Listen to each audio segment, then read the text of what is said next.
আসসালামু আলাইকুম সুপ্রিয় দর্শক, আশা করি আপনারা সবাই অনেক ভালো আছেন। কাজাখস্তানের আলমাটি শহর থেকে সুন্দর আরেকটি ভিডিও নিয়ে আপনাদের সামনে হাজির হলাম। আজকের ভিডিওতে মূলত আমি আপনাদেরকে দেখানোর চেষ্টা করব যে কাজাখস্তানের সাবেক সোভিয়েত আমলের যে অ্যাপার্টমেন্ট বা বিল্ডিংগুলো রয়েছে সেইগুলো দেখতে কেমন এবং সেইগুলো কোথায় অবস্থিত, কেমন জায়গায়, সামনে কী রয়েছে, পরিবেশটা কেমন, সব কিছু আজকের ভিডিওতে আমি আপনাদেরকে দেখানোর চেষ্টা করব। যারা কাজাখস্তান সম্পর্কে জানতে আগ্রহী আপনারা আজকে ভিডিওটি দেখতে পারেন। আশা করি কিছু তথ্য আপনারা জানতে পারবেন এই ভিডিওর মাধ্যমে। সুপ্রিয় দর্শক, যারা আমার ইউটিউব চ্যানেলটিতে নতুন, দয়া করে চ্যানেলটি সাবস্ক্রাইব করতে ভুলবেন না এবং ভিডিওটি শেষ পর্যন্ত দেখার অনুরোধ রইল। সুপ্রিয় দর্শক, আপনারা জানেন আমি সবসময় কাজাখস্তানের ভিডিও দেওয়ার চেষ্টা করি এবং পাশাপাশি যখন বাংলাদেশে থাকি তখন বাংলাদেশের ভিডিও দেওয়ার চেষ্টা করি। এরই ধারাবাহিকতায় আজকের ভিডিওটি মূলত কাজাখস্তানের এই বিল্ডিংগুলা কেমন এবং কাজাখস্তানের বাসা ভাড়া বা অ্যাপার্টমেন্ট ভাড়া কেমন সেগুলো নিয়েও আজকে খুঁটিনাটি কিছু তথ্য আপনাদের সামনে শেয়ার করব। সুপ্রিয় দর্শক, আপনারা দেখতেছেন আমি এখন কিছু অ্যাপার্টমেন্টের সামনে দিয়ে হেঁটে যাব এবং আপনাদেরকে দেখানোর চেষ্টা করব। এই অ্যাপার্টমেন্টগুলা বা বিল্ডিংগুলা অনেক বছর আগে তৈরি করা হয়েছে। এটা সাবেক সোভিয়েত ইউনিয়নের আমলে করা। এগুলো আমার সঠিক জানা নাই কত বছর আগে করা হয়েছে, বাট অনেক অনেক বছর আগে এই বিল্ডিংগুলো করা, আপনারা দেখেই বুঝতে পারতেছেন। নতুন বিল্ডিং এবং পুরাতন বিল্ডিংয়ের মধ্যে অনেক পার্থক্য রয়েছে। যেমন কাজাখস্তানের আলমাটি শহর বলেন বা আস্তানা শহর বলেন, এই শহরগুলোতে বর্তমানে যে বিল্ডিং বা অ্যাপার্টমেন্টগুলো তৈরি করা হয় এগুলো অনেক অনেক উঁচু বিল্ডিং করা হয়, লিফট দেওয়া হয়। বাট এই পুরাতন বিল্ডিংগুলোতে লিফট থাকে না এবং বিল্ডিংগুলো বাহিরের অংশ সবগুলা বিল্ডিংই একই রকম। কারণ আপনারা হয়তো অনেকেই জানেন, যেমন সাবেক সোভিয়েত ইউনিয়নের যে দেশগুলো রয়েছে, যেমন Russia, Kazakhstan, Uzbekistan, Kyrgyzstan, Tajikistan, Belarus, Ukraine, তারপরে আরও অনেকগুলা দেশ রয়েছে। সবগুলা দেশের বিল্ডিংগুলো একই রকমই দেখতে, মোটামুটি 90-95% বিল্ডিংগুলো একই রকম তখনকার আমলের। এটা একটা বলতে গেলে একটা আইনের মতোই ছিল যে সবগুলা বিল্ডিং, এটা সরকারিভাবে বিল্ডিংগুলো তৈরি করা হতো, যার কারণে সাবেক সোভিয়েত ইউনিয়নের একটাই নিয়ম ছিল। যেমন ইউরোপের সেনজেন কান্ট্রিগুলার একটা নিয়ম, তেমনি সাবেক সোভিয়েত ইউনিয়নেরও একটা নিয়ম ছিল, যাই নিয়মের কারণে এই বিল্ডিংগুলো তৈরি করা হয়েছিল একই ডিজাইনে। এই বিল্ডিংগুলোর বাহিরের অংশ পুরাতন দেখতে লাগলেও ভিতরের অংশটি অনেক সুন্দর। এবং কাজাখস্তানের যে অ্যাপার্টমেন্টগুলার ভাড়া বা মাসিক যে আপনারা ভাড়া দিতে হবে সেগুলা হচ্ছে গিয়া এক এক সাইজের এক এক ভাড়া। যেমন আপনারা যদি 2 রুমের অ্যাপার্টমেন্ট নেন, এটা যদি মেইন শহরে সিটিতে যদি আপনারা নেন তাহলে তুলনামূলকভাবে একটু দাম বেশি হয়। আবার যদি মনে করেন যে মেইন শহর থেকে একটু দূরে বিল্ডিং নেন, অ্যাপার্টমেন্ট রুম ভাড়া নেন, তাহলে কিছুটা কম পাওয়া যায়। এবং নতুন বিল্ডিং এবং পুরাতন বিল্ডিংয়ের মধ্যেও পার্থক্য থাকে।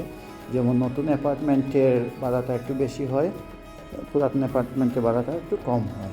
এভারেজ মনে করেন 1 রুমের অ্যাপার্টমেন্ট যদি আপনারা নিতে চান, মোটামুটি কম বেশ করে হলে আপনারা $250 মতো আপনাদের যাবে 1 রুমের একটা অ্যাপার্টমেন্ট। আর যদি 2 রুমের নিতে চান আর একটু বাড়বে। মোটামুটি এভারেজ আপনারা $250, $200 থেকে $300 মধ্যে আপনারা 1 রুমের অ্যাপার্টমেন্ট পাবেন কাজাখস্তানে। আর যদি উন্নত মানের অ্যাপার্টমেন্ট চান তাহলে আপনারা টাকাটা বাড়বে, যেমন $300 থেকে $400-500 আছে, $600 আছে, এটা মাসিক ভিত্তিতে।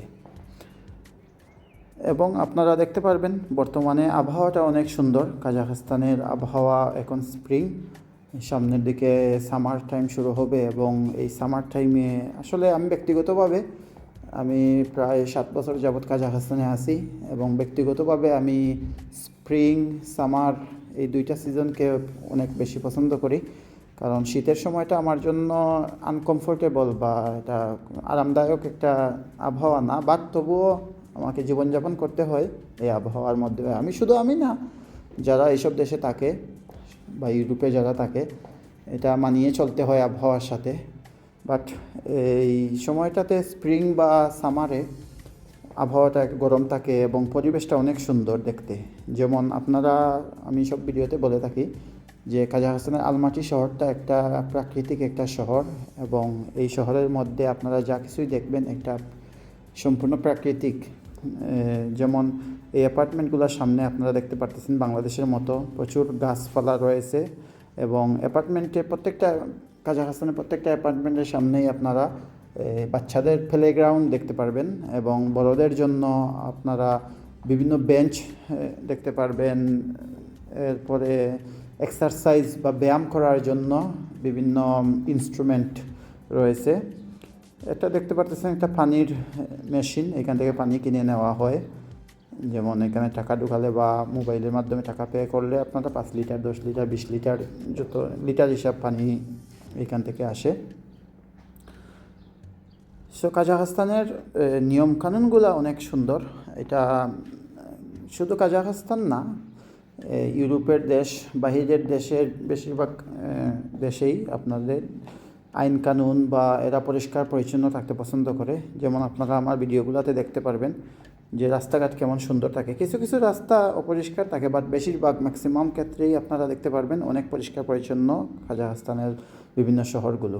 কাজাখস্তানের আলমাটি, আস্তানা, বিশেষ 2টা শহরই সবচেয়ে বড়, আরও অন্যান্য শহর রয়েছে। এগুলো আপনারা যারা ভ্রমণে আসবেন আপনারা এইগুলো ভ্রমণ করতে পারবেন।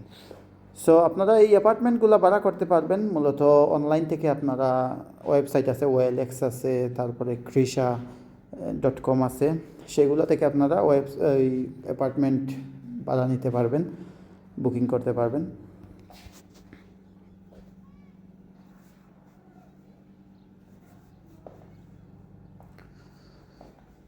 সো সুপ্রিয় দর্শক, প্রথমে আপনারা অ্যাপার্টমেন্টগুলো অনলাইনে বুকিং করবেন বা নাম্বার নেবেন, অনলাইন থেকে নিয়ে সরাসরি আপনারা যাবেন, গিয়ে যদি যাচাই বাছাই করে আপনাদের যদি পছন্দ হয় তখন আপনারা টাকা পয়সা দিয়ে বুকিং করতে পারবেন। এটাই হচ্ছে সিস্টেম এই দেশের। এই দেখতে পারতেছেন, এটা হচ্ছে বাচ্চাদের প্লেগ্রাউন্ড। এখানে বাচ্চারা খেলাধুলা করে, পার্কের মতো করে তৈরি করা হয়েছে। সো কাজাখস্তানের এই একটা জিনিস অনেক সুন্দর যে এরা বাচ্চাদের জন্য, বড়দের জন্য, সবার জন্য আনন্দ বিনোদনের জন্য সব কিছুই করতে প্রস্তুত থাকে এরা। সো রাস্তাঘাটগুলো অনেক সুন্দর। এই ফুটপাথগুলো দেখতে পারে, এগুলো ফুটপাথ দেখতে মনে হবে যেমন এটা একটা মেইন রাস্তা, বাট এগুলো ফুটপাথ। সো সুপ্রিয় দর্শক, আজকে ভিডিওটি আমি শেষ পর্যায়ে চলে এসেছি। জানি না আপনাদের কাছে কেমন লেগেছে ভিডিওটি। আপনারা যারা এতক্ষণ পর্যন্ত ভিডিওটি দেখলেন সবাইকে অসংখ্য ধন্যবাদ জানাই, এবং কাজাখস্তান সম্পর্কে বিভিন্ন তথ্যমূলক ভিডিও জানতে আপনারা আমার ইউটিউব চ্যানেলটি লাইক, কমেন্ট, শেয়ার করবেন এবং ইউটিউব চ্যানেলটি সাবস্ক্রাইব করবেন। সবার সুস্বাস্থ্য কামনা করে আজকের মতো ভিডিওটি শেষ করছি। আল্লাহ হাফিজ।